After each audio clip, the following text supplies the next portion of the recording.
Welcome. Hi, I'm Caroline from Only Cowards Carry. I'm here with Sonia, one of our trainers, and we're just going to give you a quick run through on what we do in the schools. Over to you, Sonia. Could you just show us a bit of what you do at the schools? We hand out a questionnaire for the kids to answer when they come in the room, and then we have feedback for the schools when they finish. As you can see, the question 1, 244 people, 60 said yes to the question 1. We have a percentage sent back to the schools. We talk about how much of a knife the children think it would actually take to kill somebody, and most of the children think it's around here, when the actual answer is 3 centimetres. It's all it takes to penetrate your ribcage and go through to your heart. Hang on a minute, so I don't have to dig that into somebody's body up to the hilt. No. I can kill them with how many inches? 3 centimetres. So it's roughly there. It's enough to kill somebody. Surely not on certain parts of the body. If you stab somebody in the buttocks that deep, it wouldn't affect Well, them. actually, in the buttocks, coming onto the buttocks, in the buttocks there is a main artery, and that is one place where people think it's okay to stab, and it's one of the most dangerous major arteries that goes straight to your heart. Show me that again. 3 centimetres, it's enough to penetrate your heart, and even less is enough to do different damage to your internal intestines. Dependent on your body weight. So what is even less? 1 centimetre Roughly around 1 centimetre, yes. is enough to kill somebody. It's enough to make your intestines explode out of your body because they're pressurised, and there are 19 foot of your intestines, so quite a bit comes out of your body. Not a lot of people know this, and why don't a lot of people know this? The knife users, do they know this? Probably not, no. So they could carry something much smaller and still kill. Yep, them pen knives people use, still 3 centimetres, it's enough to kill somebody. So the end of a Stanley knife, which is quite small, that's not just for scar. I thought that would be used to scar somebody. If you go in through your rib cage under here, through your rib, you can penetrate your heart there, and it can be done with that amount. Well, Sonia, what's then your message to somebody after showing them that? What do you try and tell them? We try and tell the children that it's not cool, it's not clever, and it's certainly not safe to carry a weapon, as 70% of all people that carry weapons end up being a victim to their own weapon. Could you repeat that again? 70% of people that carry weapons usually become the victim of their own weapons, as 70% have it turned on them. And they get hurt by their own weapons. So They're carrying it then to protect themselves, are they? Or are they carrying it to attack somebody? Most people say they carried it for self-defence because they don't know what's going to happen, but it's not cool, it's not safe, it's not clever to carry a weapon, as no matter what, you can end up being hurt by your own weapon, as 70% end up victims of their own weapons. Who says so? Where do these figures come from? These figures come from surgeons, they come from actual life events, and they come from actual people that have had it happen to them. That say, why have you been attacked with a knife? They say, well, that's my knife. No. Some people do carry it for self-defence, and however, people do carry it for self-defence. And it's turned upon them. And it's turned upon 70% of those people. So the person who attacks them hasn't got a weapon. Quite possibly as well. And then but they use your one. And this is why we are so intended to teach these children at such a young age to have the awareness and the dangers of how the people may stand. I.e. Sonia, if she was walking down the street now with her hands in her pockets like this, and she got very aggravated with me, I don't know what's in her pockets. It's to make me aware, and at all times it's about keeping your personal space. This space is your area and this is your safe zone. So is the best advice then, don't carry a weapon, make sure you've got good trainers and you run.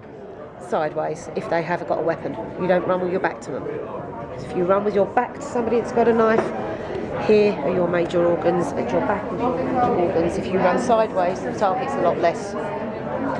So this school here, they did a pledge. There was 1,000 school children doing a pledge never to carry a weapon.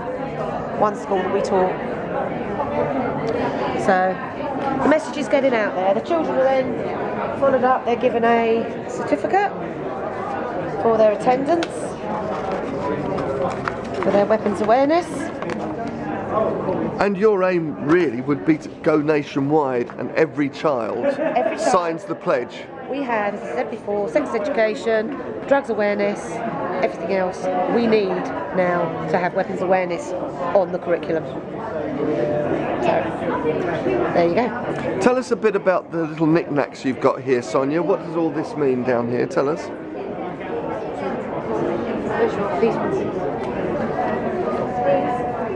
This is the feedback to go back to the schools once we've educated their children about weapons awareness.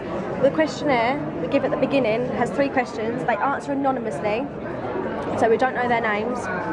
And then at the end, when we've completed that score, I tally up all of the answers between the pupils and how many yeses I got given for each question. We do a percentage out of the number of pupils and we send it back to the school so the school can see how many. And what are the questions? The questions are, do you know anyone who's ever carried a weapon? Have you ever carried a weapon? And would you ever carry a weapon? So now we're hoping to do a after questionnaire as well to see whether, hopefully, we have changed their perspective on knives and any weapon that can be used on somebody. It's quite a questionnaire there, isn't it, Sonia? It is quite a questionnaire. Are some people fearful to fill it in? No, because it's anonymous. Because we don't know their names, they know they're not going to get into trouble. They know it's just for our feedback. Repeat those questions again. Do you know anyone who has ever carried a weapon? Have you ever carried a weapon? And would you ever carry a weapon? There are questions for our questionnaire. We're moving on to a new plane, aren't we? We certainly are. These are some feedbacks that we did for the Crucial crew. We taught 1,400 children in the Crucial crew, and as you can see, these are the excellents, the goods, or the okays. This is what we got back on a few schools: 13 excellent, 1 good, 2 okays, 18 excellent, 34 excellent. This is for our training programme. 24 excellent, 17 excellent, 4 good, and 17 excellent, 3 good, and 2 okay. So how is it progressing then? Mad. Mad. What are you looking for? More volunteers to join you? What's your we have volunteers, but obviously that we have to train them and they have to be right for what we're doing. We only have youngsters training youngsters.